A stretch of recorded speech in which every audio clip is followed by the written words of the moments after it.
He's conquered the youth in Luzon, Visayas, and now he has arrived at the center of campuses and universities in Mindanao, Davao City.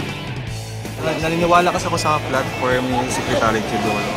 Matalino kasi siya, tsaka magaling din. Talagang may pinaglalaban siya, talagang may paninindigan.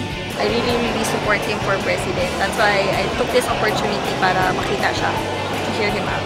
Gibo Teodoro, who leads the pack in campus surveys and internet polls nationwide, faced another crowd of bright young men and women as he addressed the various youth groups in Mindanao, in the University of the Immaculate Conception, and the students of the University of Mindanao Matina campus. Tinatanong ako madalas anong programa mo sa youth? There is only one program for the youth. That is to develop the youth to achieve their fullest potentials. Para sa ganun, mas handa na kayo harapin ang mas malawakang desisyon na gagawin niyo pa sa buhay. In the University of the Immaculate Conception, Davao, the gymnasium was packed with thousands of students from several campuses and organizations around the city, all eager to witness Gibo Teodoro take on his platform with the youth of the region. Prosperity is a goal of any country. Your economic development, infrastructure, and the like.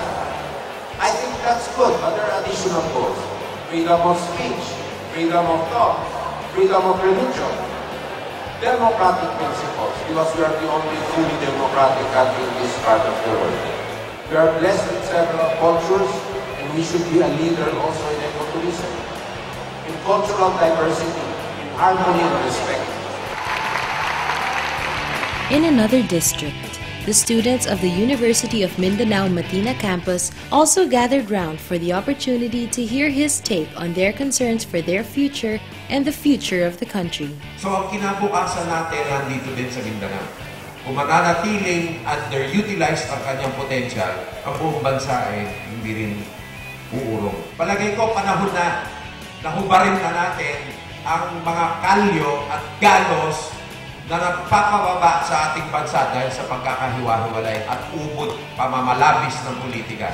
At dito, imbes na lagi na lang tayo tinuturuan ng ibang mga bansa kung paano tayo magkakaigi, siguro it's time, lalo na sa mga kabataan, magkaigi-igi tayo, turuan natin na ang Pilipino hindi lamang estudyante, guro din ang Pilipino. His all-encompassing vision for a globally competitive Philippines has ignited the spark of change among the youth and has fueled their drive to actively participate in the upcoming national elections. By taking his platform to campuses and universities nationwide, he has certainly gained the respect and support of the future generation's movers, shakers, and leaders.